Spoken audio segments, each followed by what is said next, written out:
अर्चना, देखो किसका फोन आ रहा है मेरे फोन पर। वो जी।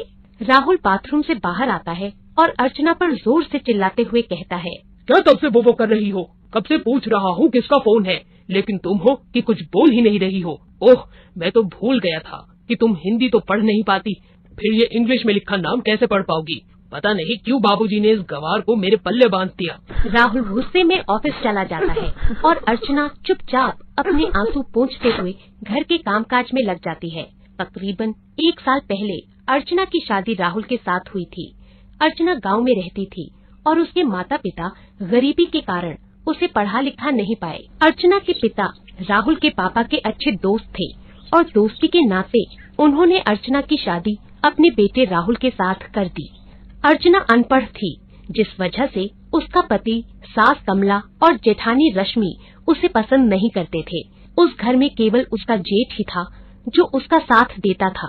कुछ दिन बाद, ओफो माँ जी, मुझे दीजिए, मैं अभी हिसाब जोड़ देती हूँ। 1 सेकंड, ये हाँ, ओके, ये पूरा जोड़कर 10,700 रुपए बन रहे हैं। हाँ, दुकानदार भी इतने ही बोल रहा था। मोहित और राहुल तो ऑफिस चले जाते हैं, अब तू ही तो है घर में पढ़ी लिखी बहू, तेरे से ही ये हिसाब किताब बोल सकती हूँ। तेरी देवरानी के लिए तो ये सब काला अक्षर भैंस बराबर है, उसे तो 1 से 10 तक की गिनती भी नहीं आती। माँ जी, अब कभी स्कूल गई हो तब तो उसे पढ़ना लिखना आता ना। ये सब बाबूजी की एक जिद के कारण हुआ है। ना वो इस अनपढ़ के साथ देवर जी की शादी करते और ना मुझे ऐसी अनपढ़ देवरानी मिलती।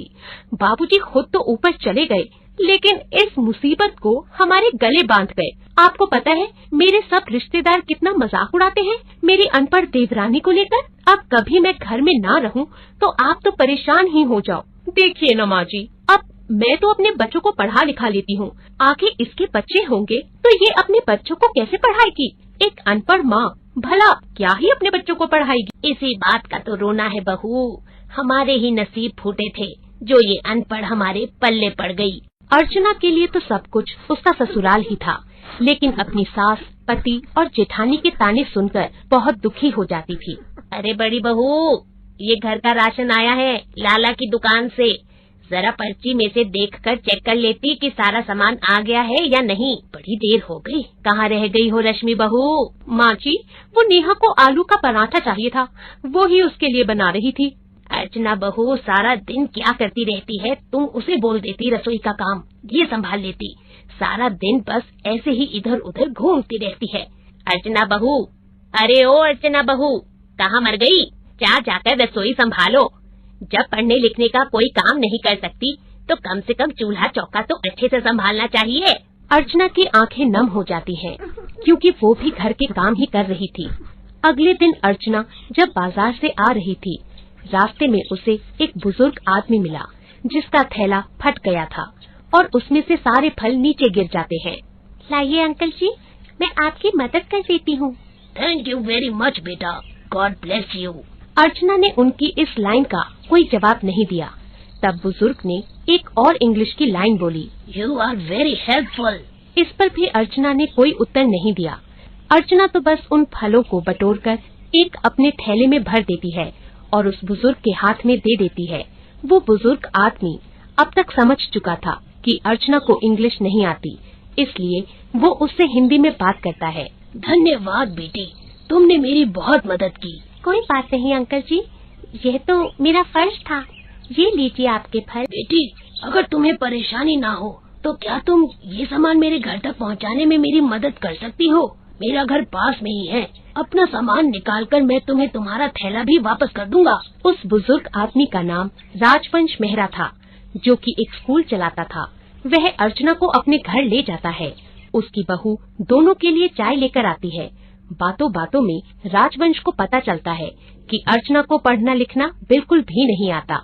बिटिया, पढ़ना लिखना तो बहुत जरूरी होता है, तुम्हें भी अपने जीवन में ज्ञान का प्रकाश फैलाना चाहिए और पढ़ना लिखना चाहिए। पढ़ने लिखने से व्यक्ति का समाज में सम्मान बढ़ता है, उसकी अलग पहचान बनती है। राजवंश अर्चना को समझाता रहा और वो उनकी बातों को ध्यान से सुनती रही। अब उसके मन में पढ़ने लिखने की इच्छा जागने लगी। घर आकर उसने सबसे इस बारे में बात की। लो, अब इस उम्र में ये स्कूल जाएगी, लोग क्या कहेंगे? शादी के बाद बीवी को पढ़ने के लिए स्कूल भेज दिया, मेरे सब दोस्त क्या कहेंगे? बच्चों को स्कूल भेजने की उम्र में बीवी को स्कूल भेज रहा है। अरे घर के कामकाज सब छोड़कर अगर इसने पढ़ना लिखना शुरू कर दिया तो घर कौन संभालेगा और समाज बातें बनाएगा, वो अलग से। माँ जी आप परेशान मत होइए, अपनी पढ़ाई के साथ साथ मैं घर के कामकाज पर भी पूरा ध्यान दूंगी। माँ आप ही तो कहती हो कि अर्चना पढ़ना नहीं जानती, अगर अब वो पढ़ना लिखना चाहती है, उसका मन है, तो अब आप उसको मना क्यों कर रहे हो? वो पढ़ लिख जाएगी तो उसके लिए ही अच्छा है ना। और राहुल तू पढ़ा लिखा होकर समाज से डर रहा है, अरे तुझे तो इस वक्त अर्चना का साथ देना चाहिए। लेकिन आप लोग ये मत सोचना कि मैं अकेले घर के सारे काम काज करूँगी। सुबह तो तुम स्कूल चली जाओगी, लेकिन दिन में आने के बाद के सारे काम तुम ही करोगी। मुझसे या सासू माँ से कोई भी उम्मीद मत रखना। रश्मि ने सारा काम अर्चना के कंधों पर डाल दिया और सास तो पहले से ही जेठानी की सुनती थी। अर्चना ने स्कूल जाना शुरू कर दिया। वो सुबह जल्दी उठकर स्कूल के लिए निकल जाती थी और दोपहर को स्कूल से आते ही घर के सारे काम करती थी, पर इस कारण उसको घर में पढ़ने का बिल्कुल भी समय नहीं मिल रहा था। अर्चना ये मैं क्या सुन रहा हूँ? कल मुझे तुम्हारी अध्यापिका ने बताया है कि तुम गृह कार्य बिल्कुल भी करके नहीं आती हो। जो यहाँ पढ़ाया जाता है उसको अगर तुम घर पर जाकर अभ्यास नहीं करोगी तो तुम पढ़ना लिखना कैसे सीखोगी? मैंने ये स्कूल इसलिए खोला है ताकि तुम्हारी उम्र की महिलाओं को शिक्षा प्राप्त हो सके, पर उसके लिए तुम्हें भी तो मेहनत करनी है। मुझे माफ कर दीजिए अंकल जी, आगे से इस बारे में ध्यान रखूंगी। अर्चना ये बात अच्छे से जानती थी कि दिन भर काम करने से वो अपने पढ़ने के लिए समय नहीं निकाल पाएगी, इसलिए सबके सो जाने के बाद अर्चना ने रात के अंधेरे में पढ़ना शुरू कर दिया। जब सब सो जाते थे तो अर्चना रसोई में बैठकर पढ़ती थी ताकि घर वालों और राहुल को रोशनी की वजह से कोई परेशानी ना हो। धीरे धीरे वह पढ़ना लिखना सीख गई। अब अर्चना को बहुत कुछ लिखना और पढ़ना आ गया था। सब कुछ ठीक चल रहा था। अब उसकी वार्षिक परीक्षा आने वाली थी। उसी बीच अर्चना की सास कानपुर एक रिश्तेदार के यहाँ शादी में गई हुई थी। पीछे से रश्मि सीढ़ियों से गिर जाती है और उसकी रीढ़ की हड्डी पर चोट लग जाती है। अब घर की सारी जिम्मेदारी अर्चना पर आ गई। उधर अर्चना की परीक्षाएं भी आने वाली थीं। अर्चना तुम बहुत दिनों से स्कूल नहीं जा रही हो, मेरी देखभाल में ही लगी हुई हो, तुम्हारी तो परीक्षाएं भी आने वाली हैं। भाभी आप परेशान मत हो, मेरी परीक्षाओं को तो अभी 5 दिन बाकी है, तब तक माँ जी भी आ जाएंगी। अच्छा आप आराम करो, मैं आपके लिए गर्म गर्म सूप बना कर लाती हूँ। अर्चना तो बहुत अच्छी और समझदार है, मैंने उसका साथ कभी नहीं दिया। वो बेचारी घर के कामों के साथ साथ स्कूल भी जाती है, ये तो एक अच्छा काम कर रही है जिसमें मुझे और माँ जी को उसका सहयोग करना चाहिए। आज मेरी तबीयत खराब है और ये मेरी कितनी देखभाल कर रही है। वहीं राहुल भी जब अर्चना को रश्मि की सेवा करते, घर संभालते और साथ ही अपनी पढ़ाई पर ध्यान देते हुए देखता है तो वो सोचता है, ये बेचारी तो कितनी अच्छी है, सबके बारे में कितना सोचती है, घर के साथ साथ अपनी पढ़ाई भी कर रही है और ये सब शायद ये मेरे लिए ही कर रही है और एक मैं हूँ जो बस इसे बुरा भला कहता रहता हूँ। कुछ दिनों बाद रश्मि और अर्चना की सास लौट आती है। रश्मि अपनी सास को अर्चना के बारे में सब कुछ बताती है। अगले दिन सुबह अर्चना की परीक्षा थी और वो घर के कामों में लगी हुई थी। अर्चना जाओ जाकर अपनी पढ़ाई करो, तुम्हारी कल से परीक्षाएं शुरू है ना। रसोई और घर परिवार की कोई चिंता मत करो, खूब मन लगाकर पढ़ो। मुझे बड़ी बहू ने सब बता दिया है, मैं भी कितनी गलत थी। तुम पढ़ना चाहती थी और मैंने तुम्हें सहयोग नहीं दिया। माताजी दूध का हिसाब ले आया था, एक बार बड़ी बहू से दोबारा करवा लो। बड़ी बहू ही क्यों, मेरी छोटी बहू भी पढ़ी लिखी है। अर्चना बहू जरा एक बार हिसाब जोड़ लो, सब ठीक है ना।